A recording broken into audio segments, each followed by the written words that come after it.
오늘 각종 사건, 사고 소식을 정리해보는 포인트 뉴스입니다. 첫 번째 소식입니다. 1조 원대 재산 분할이 걸린 최태원 SK그룹 회장과 노소영 아트센터 나비관장의 이혼 소송이 대법원에서 정식 심리 절차를 밟을 가능성이 큰 것으로 파악됐습니다. 대법원이 최 회장의 원심을 확정하지 않고 심리를 계속 이어가기로 가닥을 잡은 건데요. 이채연 기자가 보도합니다.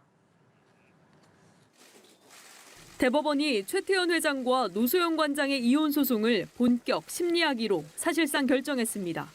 하급심 결정에 문제가 없다고 보고 이른바 심리 불속행으로 사건을 마무리할지 여부를 결정해야 하는 기한이 8일 자정까지였는데 통상 업무 시간인 오후 6시까지 심리 불속행 기각 결정을 내리지 않았습니다. 사건을 좀 더 들여다볼 필요가 있다고 본 겁니다. 대법원 결정에 이목이 쏠린 이유는 심리 불속행으로 사건이 기각되면 2심에서 최 회장이 노 관장에게 1조 3,808억을 나눠주라고 한 판결이 그대로 확정되기 때문이었습니다. 최대 주주까지 바뀔 수 있는 SK 경영 타격은 물론 현재 최 회장이 가진 재산의 대부분인 SK 지분 17.7%를 다 팔아도 마련할 수 있을까 말까 한 액수입니다. 2심 판결을 바로잡겠다며 상고한 최 회장 측으로선 일단 상고심 결과가 나올 때까지 시간을 번 셈인데 이혼 소송 최초로 전원합의체로 갈 가능성도 거론됩니다. 대법원 심리의 최대 쟁점은 최 회장이 보유한 SK 주식이 분할 대상에 포함될지 여부입니다. 1심과 달리 2심은 SK 주식을 부부 공동재산으로 보고 분할 대상이 된다고 봤지만 최 회장 측은 과거 최종현 회장에게 물려받은 돈으로 주식을 취득한 만큼 재산 분할 대상에서 빠지는 특유 재산이라 주장하고 있습니다. 이에 노 관장 측은 SK 주식 가치 증가와 경영에 노 관장의 기여도를 인정한 것이라며 최 회장 측의 주장은 재벌에 대한 특별 우선권을 요구하는 것이라고 맞서고 있습니다. 2심 재판부가 SK로 흘러들어가 그룹 성장에 일조했다고 본 노태우 전 대통령의 비자금 300억 원을 대법원이 인정할지 여부도 쟁점인데 최 회장 측은 근거가 된 김옥순 여사 메모의 신빙성을 문제 삼고 있습니다. 여기에 최 회장 측이 항소심 재판부가 SK전신인 옛 대한텔레콤 주식 가치를 잘못 계산했다 수정한 걸 두고 치명적 오류라며 불복한 건도 대법원이 별도 심리 중입니다. 연합뉴스TV 이채연입니다. 두 번째 소식입니다. 배드민턴 협회 임원과 전국 배드민턴 지도자 700명가량이 협회 스포츠공정위원회에 김태규 협회장의 직무를 즉각 정지해달라고 요청하기로 했습니다.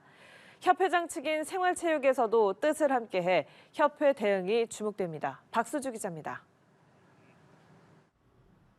김태규 배드민턴 협회장의 직무를 즉각 정지해달라는 신청서입니다. 협회 부회장과 이사 36명 중 절반가량인 17명은 다음 주 초 협회 스포츠공정위원회에 이를 전달하기로 했습니다. 여기에는 소위 엘리트라 불리는 전문체육뿐 아니라 김태규 회장의 지지 기반인 생활체육 임원들도 포함됐습니다. 이들은 김태규 회장 등 일부 임원의 독단적 행정과 불통에서 비롯된 문제로 협회가 심각한 위기에 처해 있다면서 협회 정상화를 위한 신속한 조치가 필요하다고 촉구했습니다. 특히 김 회장이 문체부 조사 결과 발표 이후 인권이나 권익위에 부당함을 호소하겠다는 반박 기사를 내는데 급급할 뿐 협회 운영을 지속하며 무책임한 행보를 보이고 있다고 지적했습니다. 전국의 배드민턴 지도자들도 직무정지를 촉구하는 성명서를 제출하기로 했습니다.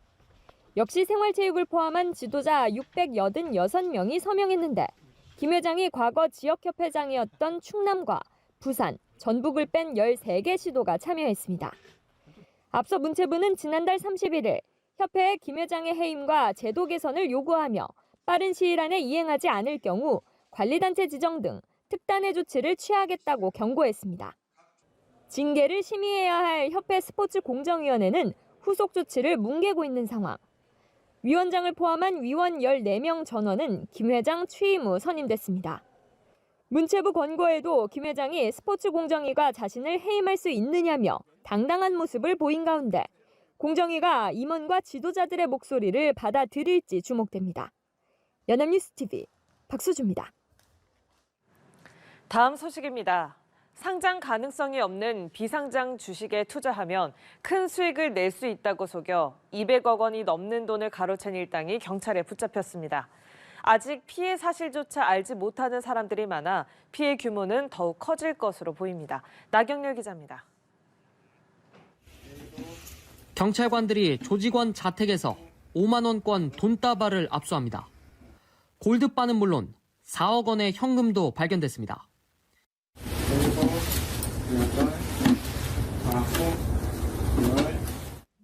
이 일당은 허위 정보를 이용해 비상장 주식이 곧 상장될 것처럼 속여 투자자들의 돈을 뜯어낸 혐의를 받습니다. 대형 호재가 있다거나 80억 원의 투자를 받았다는 등 꾸며낸 정보로 투자자들에게 접근했습니다. 상장 요건을 모두 갖췄다고 설명하면서 상장되면 최대 500% 수익을 낼 수 있다고 홍보했습니다. 이런 방식으로 피해자 580명으로부터 208억 원을 뜯어낸 걸로 조사됐습니다. 이 조직은 인천에 본사를 두고 서울 강남과 송파, 의정부 등 총 11개 지사를 운영하며 조직적으로 범행해온 걸로 파악됐습니다. 피해자만 구매를 하면 바로 상장된다는 그런 심리를 이용했고요. 잔여 수량이 얼마 남지 않았다. 이렇게 피해자에게 매수를 독촉하여 경찰은 조직 총책 A씨와 각 지사 관리자와 조직원 총 103명을 검거했고 A씨 등 11명을 구속 송치했습니다. 문제는 아직 피해 사실을 인지하지 못해 고소장을 내지 못한 투자자들이 많다는 점입니다. 경찰은 피해자가 6,700여 명까지, 피해금은 1,400억 원까지 늘어날 수 있을 걸로 보고 있습니다. 상장 예정, 단기간 고수익 보장 등을 홍보하는 경우 사기일 가능성이 커 투자에 각별한 주의가 필요합니다. 연합뉴스 TV 나경일입니다. 마지막 소식입니다. 서울 강서구 화곡동의 한 오피스텔에서 30대 여성이 흉기에 찔려 숨진 채 발견됐습니다. 경찰은 현장에 같이 있던 40대 남성을 붙잡았는데 체포 당시 남성은 조사가 불가능할 정도로 만취한 상태였습니다. 김선홍 기자의 보도입니다. 이른 아침 소방차 여러 대가 좁은 골목으로 들어갑니다. 잠시 후 소방차가 빠져나오자 경찰차 여러 대가 진입해 빈자리를 채웁니다. 소방과 경찰이 번갈아 출동한 곳은 서울 강서구 화곡동의 한 오피스텔. 40대 남성이 휘두른 흉기에 30대 여성이 숨진 채 발견됐습니다. 소방차가 조금 빠진 다음에 경찰차도 막 달려다니고 그때는 경찰분들이 더 분주하더라고요. 복도에서 타는 냄새가 난다는 신고를 받고 출동한 소방당국은 해당 오피스텔 문을 강제로 열고 들어가 사망한 여성을 발견했습니다. 공조 요청을 받고 출동한 경찰은 숨진 여성과 함께 있던 40대 남성 A씨를 살인 혐의로 긴급 체포했습니다. 경찰은 범행 현장에서 흉기와 다량의 소주병을 수거했습니다. 검거 당시 피의자 A씨는 의식이 있었지만 한동안 경찰 조사에 응하지 못할 정도로 만취 상태였습니다.